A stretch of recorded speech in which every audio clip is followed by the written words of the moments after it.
You are not broken. You are adaptive. Let's begin with something remarkable, something that might shift the way you see yourself from this moment forward. Your brain is rewiring all the time. Every single day, every hour, every moment you're alive, your brain is changing. Scientists call this neuroplasticity, and it's one of the most hopeful discoveries in all of neuroscience.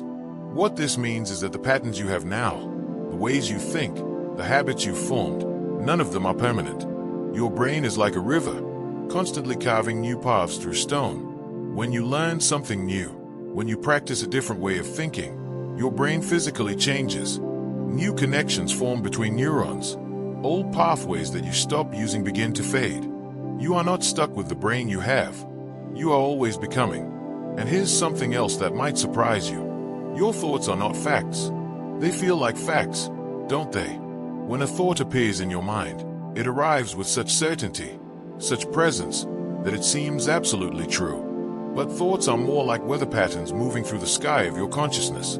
They come, they pass, they change with conditions. A thought that says, "I can't do this," is not a fact about your capabilities. It's just a thought, a mental event, and mental events can be observed, questioned, and released. This brings us to something powerful. Questioning your story changes your options. We all carry stories about who we are, what we're capable of, what the world is like. I'm not good at this. People like me don't succeed at that. This is just how I am. These stories feel true because we've told them so many times. But the moment you begin to question them, to ask, is this actually true? Could there be another way to see this?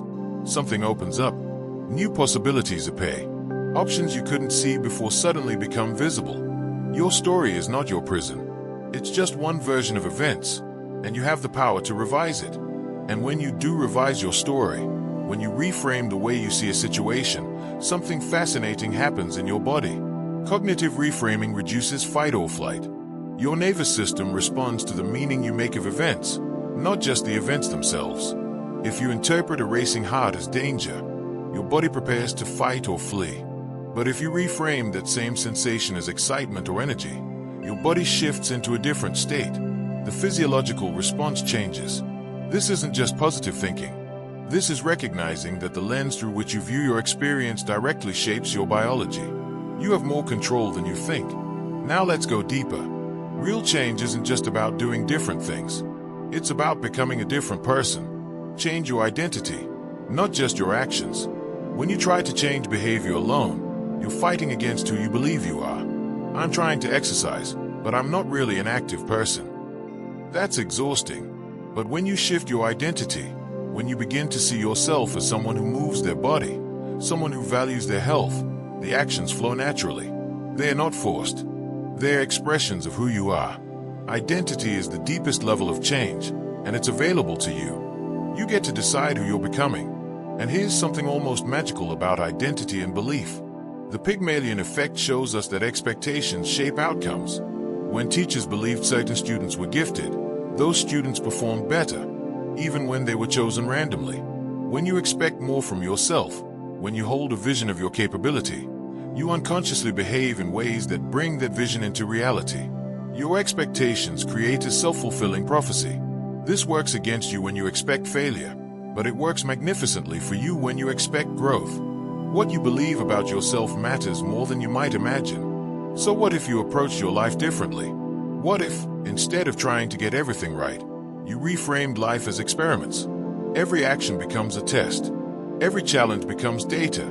There's no failure, only feedback. I tried this approach and here's what I learned. This removes the heavy weight of perfectionism and replaces it with curiosity. Scientists don't fail when an experiment doesn't work out. They gather information. You can do the same with your life. Each day is a laboratory, and you are both the scientist and the experiment. And finally, there's a practice that ties all of this together: acceptance and commitment. This means you acknowledge resistance and move anyway. You don't wait until you feel ready. You don't wait until the fear goes away. You notice the fear, you acknowledge the discomfort, and you take action aligned with your values regardless. I see that I'm afraid, and I'm doing this anyway. This isn't about being fearless. It's about being willing. Willingness is the gateway to change. You don't have to feel different to act different. You can carry your doubts with you and still move forward. Your mind is changeable. Your thoughts are not facts. Your story is not fixed. Your nervous system responds to how you frame your experience. Your identity shapes your actions. Your expectations influence your outcomes. Your life can be a series of experiments, and you can move forward even while feeling resistance. You are not broken. You are adaptive, and that changes everything. A calm brain learns faster than a stressed one. Before we talk about performance, before we discuss optimization or achievement, we need to talk about something more fundamental. We need to talk about stability. Because here's what most people miss. You cannot hack a system that's in chaos. You cannot optimize a mind that's running on fumes. The foundation of everything, the prerequisite for growth and change and learning, is a regulated nervous system. And the beautiful thing is, regulation is within your reach. Let's start with the most basic truth. Body habits hack your brain. Sleep, food, movement. These aren't just lifestyle choices. They are the operating system on which your mind runs. When you consistently get quality sleep, when you nourish your body with real food, when you move regularly, you are literally changing your brain chemistry. You're optimizing neurotransmitter production. You're supporting the growth of new neurons. You're clearing out metabolic waste that accumulates during the day. These physical habits are cognitive habits. They determine whether your brain operates from a place of resourcefulness or depletion. You cannot think your way out of a dysregulated body, but you can move, feed, and rest your way into a regulated mind. And when it comes to feeding your brain, specificity matters. Eat brain foods for memory. Your brain is an energy-intensive organ. It consumes about 20% of your body's energy despite being only 2% of your body weight. And what you feed it directly impacts how it performs. Omega-3 fatty acids found in fish, walnuts, and flax seeds build the structure of brain cells and support communication between neurons. Antioxidants in berries protect your brain from oxidative stress. Dark leafy greens provide folate and vitamin K that support cognitive function. Complex carbohydrates give your brain steady glucose, its primary fuel. These aren't abstract health recommendations. These are tools for cognitive enhancement sitting on your plate. Every meal is an opportunity to support or sabotage your mental clarity. Now let's talk about movement. Exercise improves learning speed. This isn't just about fitness or physical health. When you exercise, your body releases a protein called brain-derived neurotrophic factor, BDNF. Scientists sometimes call this miracle growth of the brain. It promotes the growth of new neurons, especially in the hippocampus, the region responsible for learning and memory. Exercise increases blood flow to your brain, delivering more oxygen and nutrients. It reduces inflammation. It regulates stress hormones. And the effects are immediate. Even a single workout can sharpen your focus and improve your ability to absorb new information. Movement isn't separate from mental performance. Movement is mental performance. When you move your body, you upgrade your mind. But even with perfect sleep, nutrition, and exercise, you still need to direct your attention intentionally. Mindful focus turns on learning mode. Your brain has different states. There's the default mode, where your mind wanders and makes connections in the background. And there's focused mode, where you direct your attention deliberately towards something specific. When you practice mindfulness, when you bring your full attention to the present moment, you activate networks in your prefrontal cortex that support learning. You reduce mental noise. You create the conditions for information to move from short-term to long-term memory. Mindful focus isn't meditation for its own sake. It's the switch that turns on your brain's capacity to absorb and integrate new information. A few minutes of intentional presence can transform the quality of everything that follows. And here's a practice that works almost instantly to calm your mind. Emotion labeling calms the amygdala. The amygdala is your brain's alarm system. When it detects threat, real or perceived, it triggers your stress response. But research shows that simply naming what you're feeling, putting language to your emotional experience, reduces amygdala activation. When you say to yourself, "I'm feeling anxious right now," or "this is frustration," you engage your prefrontal cortex, the thinking part of your brain. That engagement dampens the emotional intensity. You create a little bit of distance between yourself and the feeling. You're no longer consumed by the emotion. You're observing it. And that observation changes everything. Words have power over feelings. Use them. Sometimes you need a faster reset. something physical that jolts your system out of a stress state. Use sour stimuli for stress reset. This might sound strange, but your nervous system responds powerfully to sensory input. When you taste something intensely sour, like lemon juice or sour candy, it creates an immediate physiological response. Your face scrunches, you salivate, and importantly, it interrupts your current mental and emotional state. It's a pattern interrupt. Your nervous system has to respond to this new, intense sensation, which pulls you out of rumination or anxiety. It's a quick, physical way to shift your state when you're stuck in your head. Sometimes the fastest way to change your mind is through your senses. Music works similarly, but in a different way. Blast contrasting music for mood flips. Your emotional state is partly driven by the rhythm and tempo of your nervous system. When you're feeling low or stuck, deliberately choosing music that's energetically opposite to your current state can pull you into a different place. Fast, upbeat music when you're sluggish. Calm, slow music when you're agitated. Your nervous system begins to synchronize with the rhythm it's exposed to. This is called entrainment. Your heartbeat, your breathing, even your brainwaves start to match the tempo of what you're hearing. Music isn't just entertainment. It's a tool for emotional regulation. Use it strategically.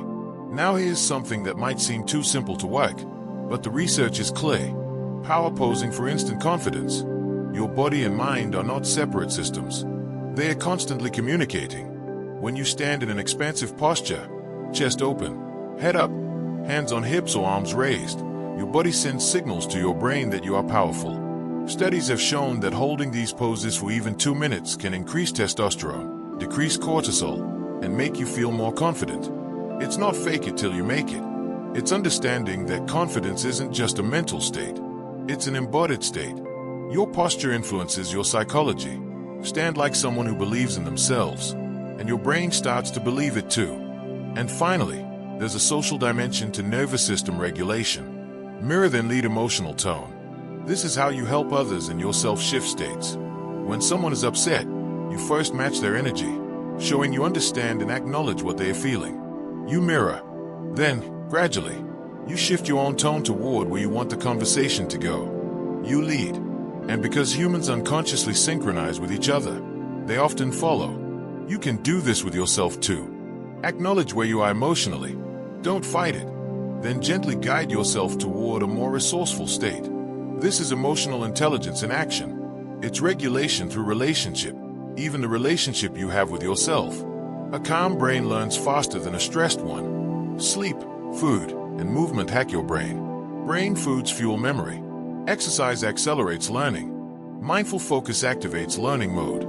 Naming emotions calms the alarm system. Sour tastes reset stress. Contrasting music flips your mood. Power poses build confidence. And mirroring then leading shifts emotional states. Stability first. Always. Because from a place of calm, everything else becomes possible. Focus isn't effort. It's design. We live in a world that constantly fragments our attention. Notifications, messages, tabs, thoughts pulling us in a dozen directions at once. And somewhere along the way, we started believing that this is just how it is. That scattered attention is the price of modern life. But here's the truth. Attention is trainable. Focus is not something you have or don't have. It's something you build, something you design into your life through intentional structure. And when you understand how attention actually works, you stop fighting against yourself and start working with your brain's natural architecture. Let's begin with the most counterintuitive practice in a multitasking world. Monotask to sharpen focus. Your brain cannot actually focus on two things at once. What we call multitasking is really task switching, rapidly shifting attention back and forth between different activities. And every time you switch, there's a cognitive cost. Your brain has to reorient, remember where you were, suppress the previous task, load the new context. This switching drains mental energy and degrades the quality of your work. But when you monotask, when you give your full attention to one thing at a time, you enter a state of deeper engagement. The work gets better. It gets done faster. And paradoxically, by doing less at once, you accomplish more. Monotasking isn't limiting your productivity. It's unleashing it. One thing at a time. Fully. Completely. And when you do focus on that one thing, structure matters. Practice by the clock in bursts.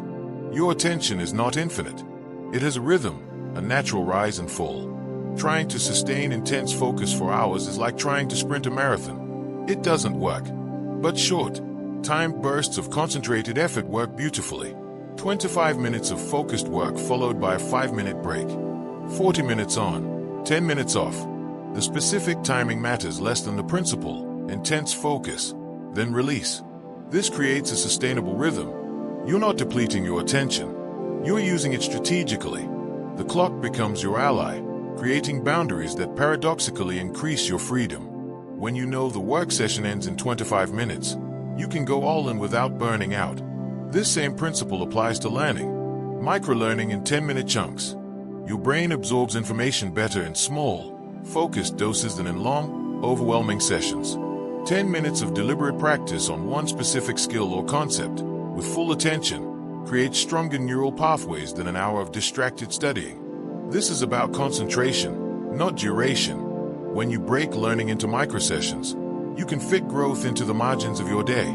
10 minutes in the morning, 10 minutes at lunch, 10 minutes before bed. These small investments compound, and because each session is short, you maintain intensity throughout. You're always working at your peak rather than gradually declining over a long session. Small, frequent, focused. That's how mastery builds. Now, let's zoom out and look at a longer rhythm your body naturally follows. Ultradian rhythms, 90-minute cycles. Your brain moves through cycles of high and low alertness throughout the day, each cycle lasting roughly 90 minutes. During the peak of each cycle, you have maximum focus and energy. As the cycle progresses, your focus naturally wanes. Most people fight this, trying to push through the low points with caffeine and willpower. But when you work with these rhythms instead, when you align your most demanding cognitive work with the peaks and allow yourself rest during the troughs, everything becomes easier. You're not lazy for needing a break after 90 minutes. You're human. Your biology is designed this way. Honor it. Work intensely during your natural peaks. Rest during the valleys. This is efficiency, not indulgence. Here's another design principle that transforms productivity. Batch processing similar tasks. Every time you switch contexts, from email to writing to planning to calls, you pay a switching cost. But when you group similar tasks together and handle them in one dedicated block, you eliminate most of that switching. Answer all your emails in one session. Make all your calls back-to-back. Do all your creative work in a protected morning block. Your brain gets to stay in one mode, one type of thinking, and it operates far more efficiently. You build momentum. Each task primes you for the next similar task. Batching isn't just about organization. It's about respecting how your brain works. Context switching is expensive. Minimize it through intentional batching. And here's something that might seem obvious but is rarely practiced. Cognitive offloading frees mental IM. Your working memory, the mental space where you hold and manipulate information, is limited. When you try to remember everything, your to-do list, your ideas, your concerns, your plans, you're using precious cognitive resources that could be directed toward thinking. But when you externalize these things, when you write them down, when you use tools and systems to hold information for you, you free up mental space. Your mind stops being a storage device and becomes a processing device.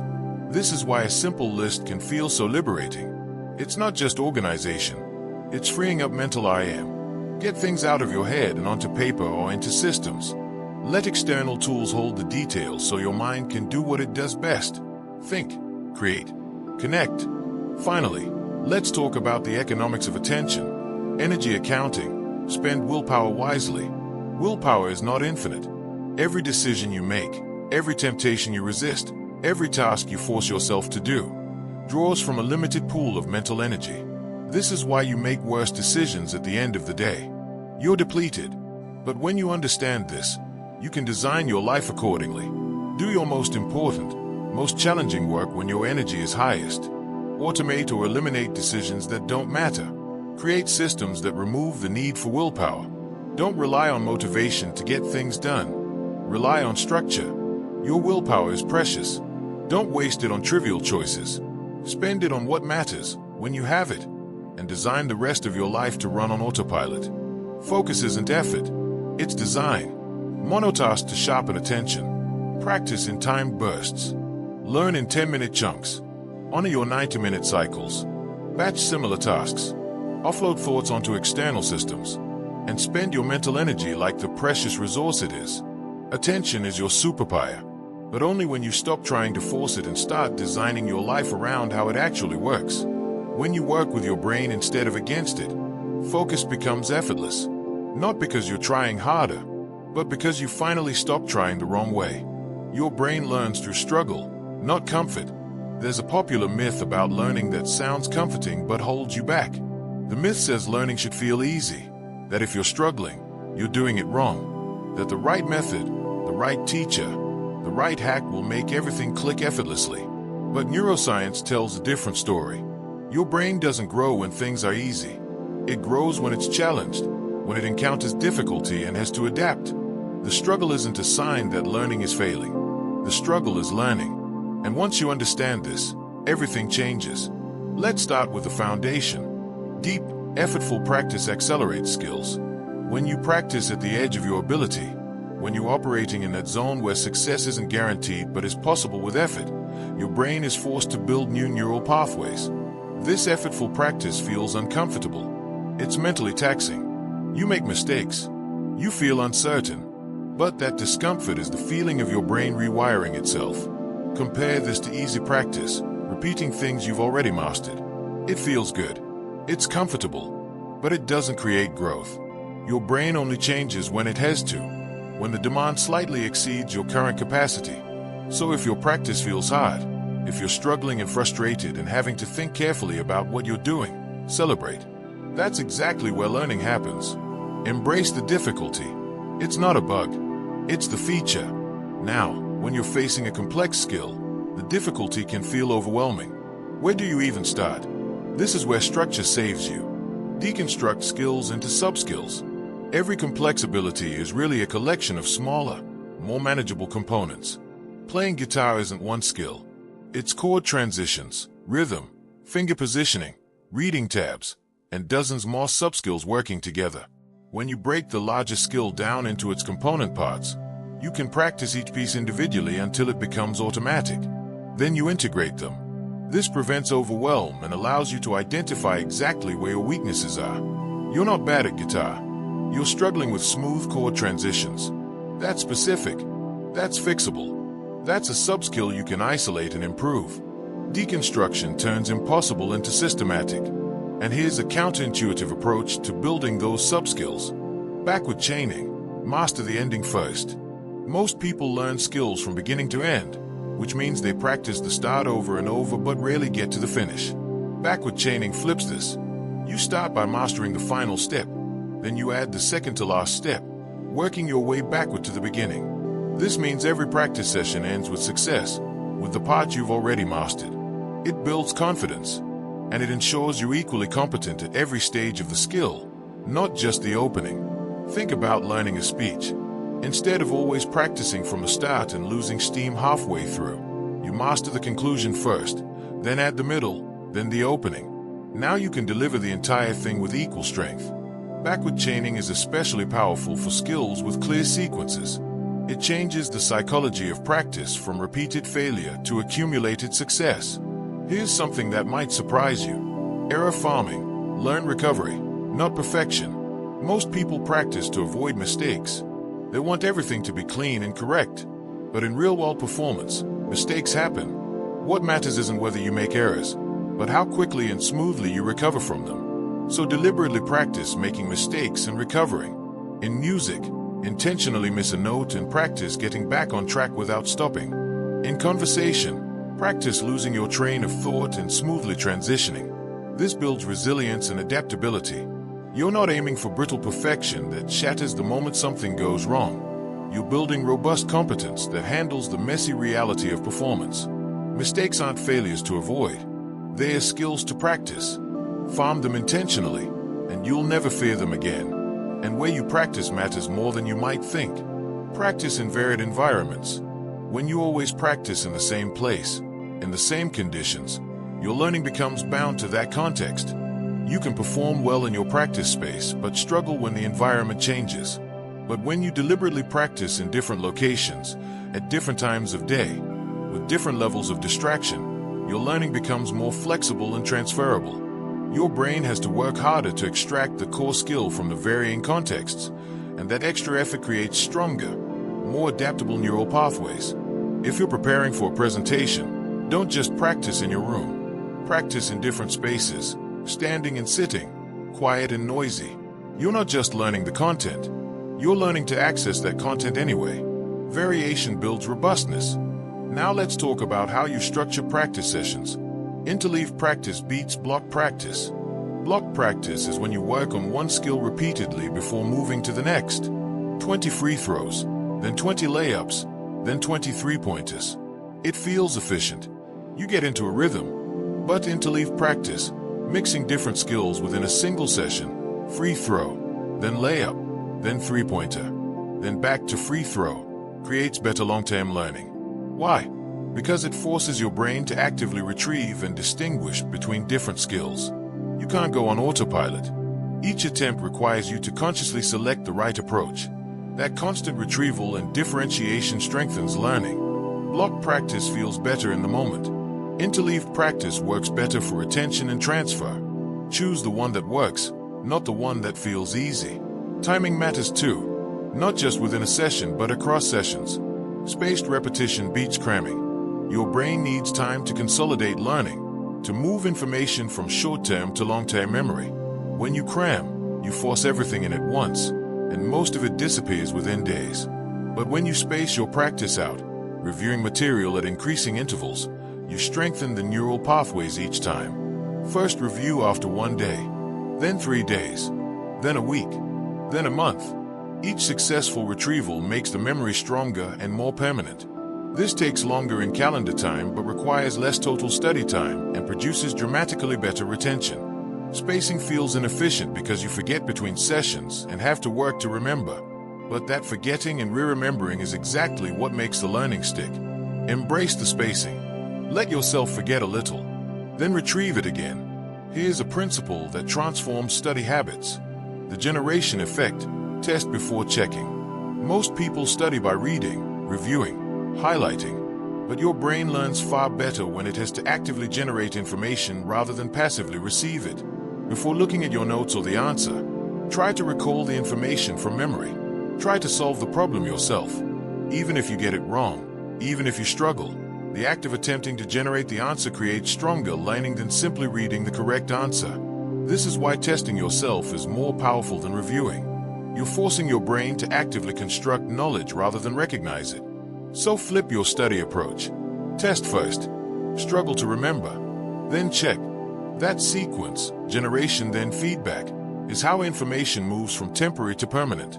Finally, understand how memory naturally works.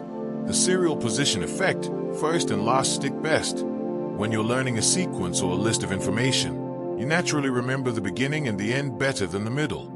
This is just how human memory works. The primacy effect means the first items get more rehearsal and processing. The recency effect means the last items are still active in working memory. So design your learning around this. Put the most important information at the beginning and end of study sessions. For the middle material, give it extra attention. Create stronger associations. Use more vivid examples. And when creating presentations or lessons for others, remember they'll naturally retain your opening and closing best. Make those count. Work with your brain's natural tendencies, not against them. Your brain learns through struggle, not comfort. Deep, effortful practice accelerates growth. Deconstruct complex skills into trainable parts. Master endings first through backward chaining. Farm errors and practice recovery. Vary your practice environments. Interleave different skills in single sessions. Space your practice over time. Generate answers before checking them. And remember that beginnings and endings stick best. Learning isn't about finding the easy path. It's about understanding how your brain actually changes, and then deliberately creating the conditions for that change. Embrace the difficulty. Welcome the challenge. That uncomfortable feeling of not quite getting it yet, that's not failure. That's your brain growing. Make learning sensory, and the brain remembers. Memory is not a filing cabinet where information sits unchanged until you need it. Memory is dynamic, creative, reconstructive. And here's the key insight. Your brain doesn't remember abstractions well. It remembers experiences. It remembers sensations, images, sounds, emotions. So if you want information to stick, you can't just think about it. You have to make it sensory. You have to give your brain something rich and vivid to hold on to. When you understand how to encode information in ways your brain naturally prefers, memory stops being a struggle and becomes almost automatic. Let's start with one of the most powerful encoding strategies: dual coding, words plus visuals. Your brain processes verbal information and visual information through different channels. When you combine both, when you pair words with images, diagrams, or mental pictures, you create two pathways to the same information. If one pathway weakens, the other remains. You're essentially backing up your memories. When you're learning something new, don't just read or listen. Draw it. Sketch a diagram, even a rough one. Create a mental image. Turn abstract concepts into visual metaphors. A student who reads about the water cycle and also draws the process of evaporation, condensation, and precipitation will remember it far better than one who only reads. This isn't about artistic skill. It's about giving your brain multiple ways to access the same information. Two codes are stronger than one, but even with dual coding, you can overwhelm your memory if you try to hold too much at once. Chunking overload, 3 to 4 items maximum. Your working memory has limited capacity. Most people can hold about 3 to 4 chunks of information at a time. Not 3 to 4 individual pieces, but 3 to 4 groups. The genius of chunking is that you can pack more into each group as you develop expertise. A phone number isn't 10 random digits. It's 3 chunks: area code, prefix, and line number. That's manageable. When you're learning new information, organize it into no more than 3 to 4 main categories or groups. If you have more, you'll lose things. Your brain will drop pieces. But when you respect this limit, when you consciously group information into a few meaningful chunks, everything becomes holdable. Respect your cognitive limits. Work within them through intelligent organization. Now, when you need to remember sequences or lists, there's an ancient technique that still works brilliantly: mnemonics chaining. You create a story or a chain of vivid, often absurd images where each item links to the next. The stranger and more vivid the images, the better they stick. Need to remember a grocery list? Imagine a giant banana wearing sunglasses riding a bicycle made of bread while juggling eggs. The absurdity is the point. Your brain remembers novelty, emotion, and vivid imagery far better than bland facts. Each bizarre image triggers the next in the chain. This technique has been used for thousands of years because it works. It transforms abstract information into memorable narrative. Your brain is wired for stories. Use that. Turn what you need to remember into a strange, vivid tale, and watch how effortlessly it sticks. Sound is another powerful encoding tool most people overlook. Acoustic encoding, whisper, hum, rhythm. When you engage your auditory system, when you say things out loud or whisper them or hum them to a tune, you add another sensory dimension to your memory. There's something about hearing your own voice, feeling the vibrations in your throat, that makes information more concrete. This is why songs stick in your head so easily. The melody provides structure and repetition. So take information you're trying to learn and add rhythm to it. Create a little melody. Make a rhyme. Speak it aloud with emphasis and pauses. Whisper it dramatically. This might feel silly, but silly engages emotion, and emotion strengthens memory. Don't just think the information. Sound it. Make it acoustic. Give your brain another sensory hook. And why stop with sound? Sensory cross-training. The more senses you involve in learning, the richer the memory becomes. If you're learning about historical events, don't just read. Look at photographs. Listen to music from that era. If possible, taste food that would have been eaten. Smell scents associated with the time or place. Each sensory element creates another neural connection, another pathway to the memory. Your brain is multisensory. It's designed to integrate information from all your senses simultaneously. When you study only with your eyes, you're using a fraction of your brain's capacity. But when you deliberately engage multiple senses, you create a richer, more stable memory network. The information isn't just in your head. It's embodied. It's experienced. One of the most underutilized senses for memory is smell. Olfactory anchoring. Your sense of smell is uniquely connected to the parts of your brain responsible for emotion and memory. A scent can instantly transport you back to a specific time and place in a way that other senses can't. You can use this deliberately. Study or practice while exposed to a particular scent, maybe peppermint or lavender or coffee. Then, when you need to recall that information, expose yourself to the same scent. The smell acts as a retrieval cue, pulling the associated memories forward. Athletes have used this before competitions, students before exams. It's a simple, powerful tool. Your olfactory system is a direct line to your memory centers. Use it intentionally. Now let's talk about something that creates learning before you even practice. Visualize success to build neural pathways. When you mentally rehearse an action in vivid detail, your brain activates many of the same neural pathways as when you physically perform that action. This is mental practice, and research shows it improves performance almost as much as physical practice. Athletes have used this for decades. Before a race, they close their eyes and run the entire event in their minds, feeling each movement, seeing each turn. You can do this with any skill. Before a presentation, visualize yourself speaking confidently. See the audience engaged. Feel the words flowing smoothly. Your brain doesn't fully distinguish between vividly imagined experiences and real ones. So you can practice without physically practicing. You can build confidence and competence through visualization. See it clearly, feel it fully, and your brain begins to believe it's already possible. Context matters for memory in a fascinating way. State-dependent recall. You remember information best when you're in the same physical and emotional state as when you learned it. If you study while drinking coffee, you'll recall better with coffee. If you learn something while anxious, that information becomes more accessible when you're anxious again. This is why context reinstatement works. Before trying to remember something, put yourself back in the state where you learned it. Sit in a similar position. Recreate the environment mentally. This gives your brain contextual cues that help unlock the memory. But there's also a practical implication. If you want memories to be accessible in many states, learn in varied states. Don't always study in perfect conditions if you'll need to perform under pressure. Practice accessing information in different moods, different energy levels. Make your learning state independent by varying the states in which you learn. Finally, you don't have to make all the mistakes yourself. Vicarious learning, watch failures and recovery. Your brain has mirror neurons that fire both when you perform an action and when you watch someone else perform it. You can learn by observation. But here's the key. Watching perfect performance teaches you less than watching someone struggle and recover. When you see someone make a mistake and then correct it, when you observe the process of problem solving rather than just a solution, your brain learns the recovery strategies. It learns adaptability. So seek out videos, demonstrations, or live observations where you can see the full process, including the errors and corrections.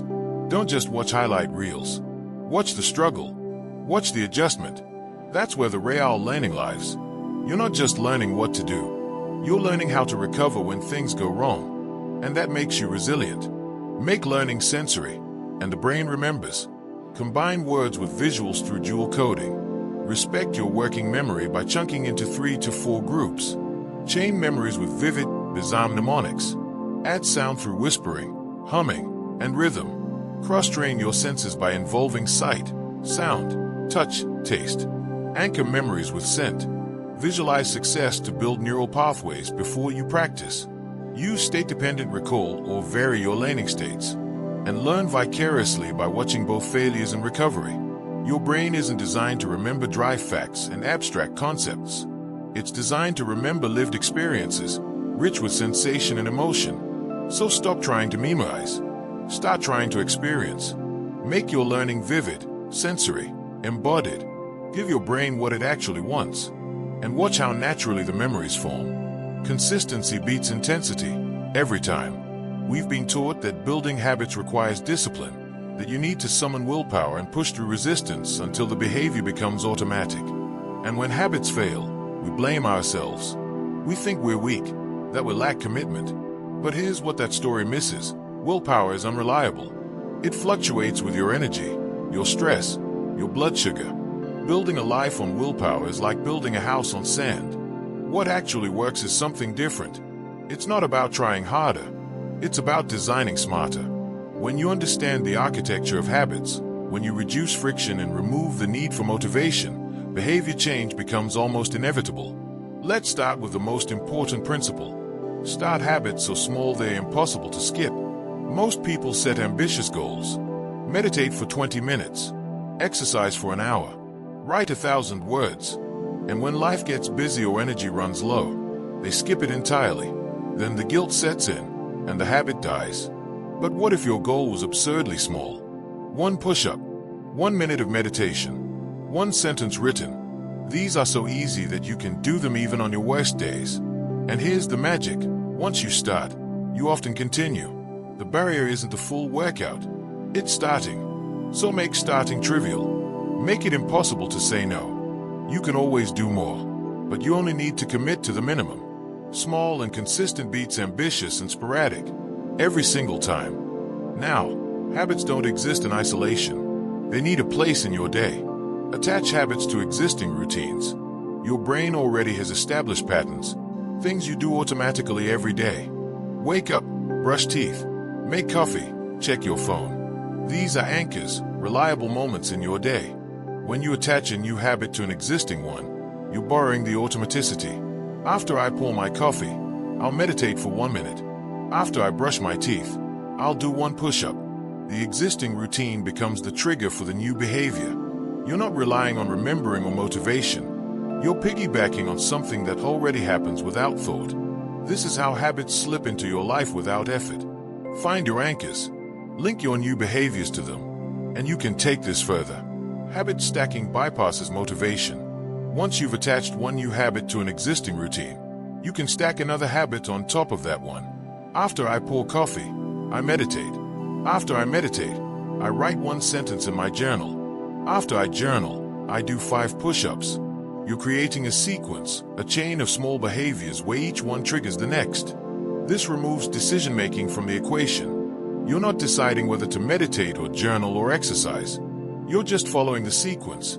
It becomes a ritual, something you do because it's what comes next. Motivation isn't needed. The stack carries you forward. Build your stacks thoughtfully, and you'll find yourself completing multiple positive behaviors before your brain even thinks to resist. Planning helps too, but not vague planning. Implementation intentions, if-then plans. Research shows that people who make specific plans about when and where they'll execute a behavior are far more likely to follow through. Not I'll exercise more, but if it's Monday morning, then I'll do push-ups in my bedroom before I shower. The specificity removes ambiguity. Your brain knows exactly what to do and when to do it. There's no debate, no decision fatigue. The situation triggers the behavior automatically. When you create these if-then plans, you're essentially programming your behavior in advance. You're deciding once, in a moment of clarity and motivation, so you don't have to decide again in the moment when willpower is low. Plan the behavior once. Execute it many times. Sometimes you can use your desire strategically. Temptation bundling. Pair something you need to do with something you want to do. Only listen to your favorite podcast while exercising. Only watch your favorite show while folding laundry. Only get your favorite coffee drink while working on a difficult project. You're linking the unpleasant task with a reward, but in a way that makes the reward contingent on the action. This creates positive association. Your brain starts to look forward to the task because it means you also get the thing you enjoy. You're not fighting desire. You're harnessing it. Let your wants pull your shoulds forward. Accountability changes behavior too. Pre-commit with public pledges. When you tell others about your intentions, when you make your goals public, you create social pressure to follow through. We care about our reputation. We don't want to be seen as unreliable or weak-willed, so we act more consistently when others are watching. This doesn't mean you need to announce every habit to the world, but telling a friend, joining a group, or even posting your progress creates a layer of accountability. You're no longer just accountable to yourself. You're accountable to others, and that external pressure, used wisely, can sustain you through moments when internal motivation fails. Visibility matters for maintaining habits. Track progress to reinforce streaks. There's something powerful about seeing a visual record of your consistency. A calendar with X marking each day you completed the habit. A graph showing your progress over time. These visible markers do 2 things. First, they give you a sense of accomplishment. You can see your effort accumulating. Second, they create psychological momentum. Once you have a streak going, you don't want to break it. The longer the streak, the more motivated you become to maintain it. You're no longer just doing the habit. You're protecting your streak. So make your progress visible. Put it somewhere you'll see it daily. Let the visual record of your consistency motivate your future consistency. But streaks break. Life happens. You miss a day. And this is where most people derail completely. They think, I've failed. I've broken my streak. Why bother continuing? But here's the crucial insight. Bounce back from slips immediately. Missing once is a slip. Missing twice is the start of a pattern. The goal isn't perfection. It's resilience. When you miss a day, don't spiral. Don't punish yourself. Just do the habit the very next day. Treat the slip as an isolated event, not a collapse. The people who succeed with habits aren't the ones who never miss. They are the ones who miss and immediately return. Get back on track as quickly as possible. One missed day means nothing. 2, 3, 4 missed days become something. So protect the comeback more than you protect perfection. Finally, here's a counterintuitive technique for maintaining momentum on bigger projects. The Zeigarnik effect. Stop mid-task. Your brain has a tendency to remember incomplete tasks better than completed ones. Unfinished business creates mental tension that your mind wants to resolve. You can use this deliberately. When working on a project, don't stop at a natural ending point. Stop in the middle of something. End your writing session mid-sentence. Stop your workout mid-set. Pause your work right when you know what comes next. This creates a mental hook. Your brain wants to complete what's unfinished. So when you come back the next day, you have immediate momentum. You're not starting cold. You're continuing something your mind has been quietly working on. You're not staring at a blank page or a daunting beginning. You're picking up a thread that's already live in your mind. Stop mid-task, and starting next time becomes effortless. Consistency beats intensity, every time. Start so small you can't skip. Attach new habits to existing routines. Stack habits into sequences. Make if-then plans that remove decisions. Bundle temptations with tasks. Pre-commit publicly for accountability. Track your progress visually. Bounce back immediately from slips. And stop mid-task to maintain momentum. Habits aren't about willpower. They're about design. They're about creating an environment and a system where the right behaviors become the path of least resistance. You don't need to be stronger. You need to be smarter about how you set things up. Remove the friction. Remove the decisions. Remove the need for motivation. And watch as consistency becomes your default. You don't control everything, but you control your response. We've talked about how your brain changes, how to regulate your nervous system, how to focus and learn and build habits. But all of that means nothing if you can't maintain it when things get difficult. And they will get difficult. Life brings stress, setbacks, uncertainty, moments when everything you've built feels fragile. This is where mental strength matters. Not the kind of strength that pretends everything is fine. The kind that acknowledges reality fully and responds with clarity and composure. The kind that doesn't require you to be invincible, just resilient. Let's explore the tools that help you stay grounded and effective even in your toughest moments. Let's start with something counterintuitive. Negative visualization. The Stoics practiced this thousands of years ago. You deliberately imagine things going wrong. You picture losing what you have, facing your fears, experiencing setbacks. This isn't pessimism. It's preparation. When you've mentally rehearsed difficulty, when you've sat with worst-case scenarios and imagined how you'd respond, 2 things happen. First, you appreciate what you have more deeply right now. Second, if things do go wrong, you're not blindsided. You've already thought through your response. The shock is reduced. Your mind has a plan. Negative visualization doesn't attract negativity. It builds resilience and gratitude simultaneously. Spend a few minutes occasionally imagining challenges. Then notice how much more prepared and appreciative you feel. Here's another paradoxical approach. Paradoxical intention. When you're struggling with anxiety or insomnia or an intrusive thought, trying to force it away often makes it worse. The effort creates tension. But what if you did the opposite? What if you intentionally tried to make the problem worse? Try to stay awake as hard as you can. Deliberately invite the anxious thought, and try to make yourself more anxious. Often, the symptom diminishes. Why? Because you've removed the struggle against it. You've taken away the tension of resistance. Your nervous system relaxes. This doesn't work for everything, but for many psychological struggles, the effort to control is the problem. Paradoxical intention releases that effort. It's surrender as strategy. There's a structured approach to goal setting that balances optimism with realism. The WOOP method. Wish, outcome, obstacle, plan. First, identify your wish, what you want to achieve. Second, visualize the outcome. Imagine success vividly. Third, identify the obstacles, what will get in your way, internal and external. Fourth, make a plan, creative then statements for overcoming each obstacle. This method combines positive visualization with practical problem solving. You're not just dreaming, you're preparing. You're seeing success and also mapping the path through difficulty. WOOP keeps you motivated while keeping you realistic. Use it for any goal that matters. Sometimes you need to frame your effort strategically. Loss leader framing. In business, a loss leader is a product sold at a loss to attract customers who will buy other things. You can apply this mentally.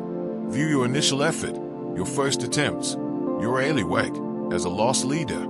You're not expecting profit or perfection. You're establishing presence, building momentum, learning. This removes the pressure for early excellence. You're willing to lose initially because you know the real gains come later. Frame your early efforts this way and you'll push through the awkward beginning stages that stop most people. And protect your growth fiercely. Scarcity illusion. Protect skill time. Your time for deliberate practice, for deep work, for focused learning, is actually scarce even though it might not feel that way. Treat it as precious. Create the illusion of scarcity even if your schedule seems open. When something feels scarce, you value it more and protect it more carefully. Block your skill building time. Guard it. Say no to things that encroach on it. If you treat your development time as abundant and flexible, it will disappear into 1,000 small demands. But if you treat it as scarce and non-negotiable, you'll protect it. And protection is what it needs. Challenge your own thinking regularly. Devil's advocate drill. Deliberately argue against your own positions, beliefs, and plans. What could go wrong? What am I not seeing? What would a critic say? This isn't self-doubt. It's stress testing. When you've examined your ideas from multiple angles, when you've considered counter-arguments, your final position is much stronger. You've thought through the weaknesses. You've prepared responses. And you hold your views more humbly because you've genuinely engaged with alternatives. Make it a regular practice. Take your strongest beliefs and argue against them. You'll either strengthen them or update them. Either way, you grow. Ground yourself in appreciation regularly. Gratitude priming. Before important moments, before difficult conversations, before challenging tasks, spend 60 seconds listing things you're grateful for. This shifts your physiological state. Gratitude activates your parasympathetic nervous system. It reduces cortisol. It shifts your perspective from scarcity to abundance. You approach the challenge from a calmer, more resourceful place. Gratitude isn't just a feel-good practice. It's a performance enhancer. It primes your brain for connection, creativity, and resilience. Use it deliberately before moments that matter. Set your standards high from the start. Anchor expectations high. Your initial expectation sets the baseline for everything that follows. If you enter a negotiation expecting little, you'll accept little. If you begin a project expecting mediocrity, you'll produce mediocrity. But if you anchor your expectations high, if you genuinely believe more is possible, you unconsciously work toward that higher standard. Others respond to your expectations too. They rise or fall to meet what you seem to expect. So set the anchor high. Not delusionally, but optimistically. Expect more from yourself and others. Watch how often reality moves toward your expectation. Understand how contrast shapes perception. The contrast principle. Your judgment of something is heavily influenced by what you experienced immediately before it. A warm room feels hot after being outside in the cold. A medium price seems cheap after seeing something expensive. You can use this. When presenting options, show the less desirable option first. The better option will seem even better by contrast. When facing a challenge, remind yourself of harder things you've overcome. This challenge seems more manageable by comparison. Contrast shapes your perception of difficulty, value, and possibility. Use it intentionally. And here's how contrast helps with problem solving. Contrast misreaction, problem to solution. Your brain evaluates solutions relative to the size of the problem. A big problem makes even a partial solution feel valuable. So when facing a challenge, first make the problem fully visible. Acknowledge its scope and difficulty. Then, when you present even a modest solution, it feels significant by contrast. This isn't about exaggerating problems. It's about not minimizing them. See the problem clearly, then the solution has appropriate weight and value. The contrast between difficulty and improvement creates motivation. Transform your relationship with challenges. Reframing is curiosity.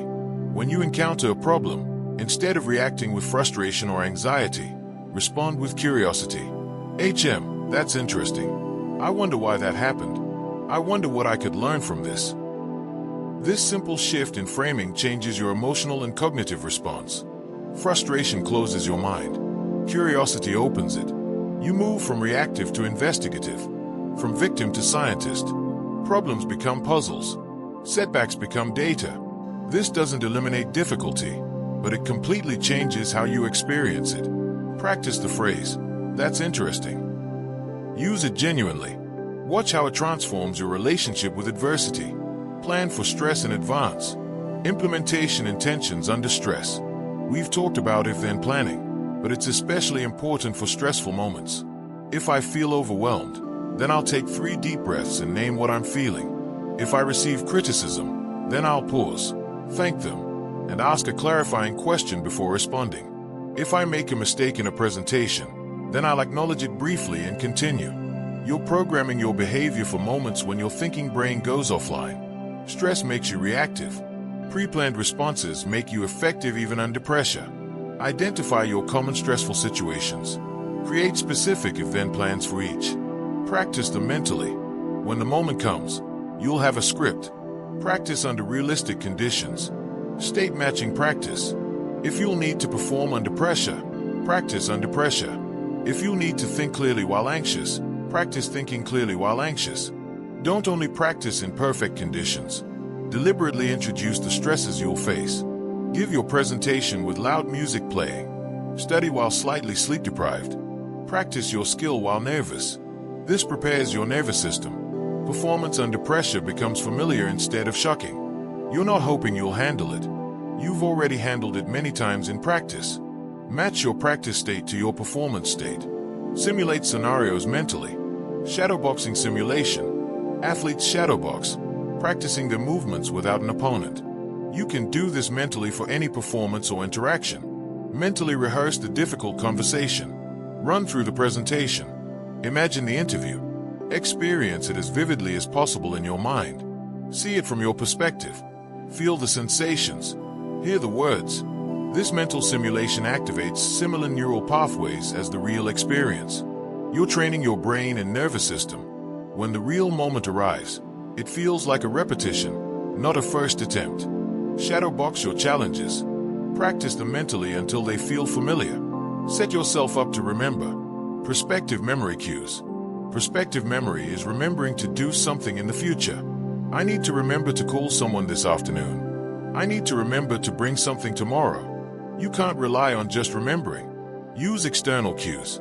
Put your keys on top of the thing you need to bring. Set alarms with specific labels. Put a note where you'll see it at the right time. Create environmental triggers that will remind you when the moment comes. Your brain is for thinking, not storing reminders. Offload perspective memory to your environment. This frees up mental space and ensures you actually remember. Skills transfer across domains. Cross-skill transfer. When you develop discipline in one area, it becomes easier to be disciplined in others. When you learn to focus deeply while reading, that focus transfers to your wake. Physical coordination from dance can improve your manual dexterity in unrelated tasks. Don't think of skills as isolated. Think of them as training your brain's general capacities. Every skill you develop strengthens underlying cognitive and emotional abilities that serve you everywhere. This is why learning difficult things makes everything easier. You're not just learning the specific skill.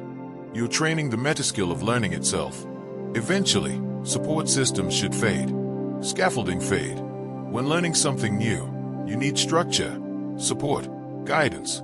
This is scaffolding, but the goal is to eventually remove it. You can't rely on external structure forever. As you develop competence, deliberately reduce the support. Use fewer reminders. Check your notes less often. Practice without the crutch. This can feel scary, but it's necessary.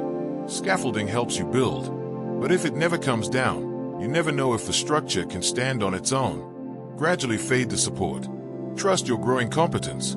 You're stronger than the scaffolding suggests.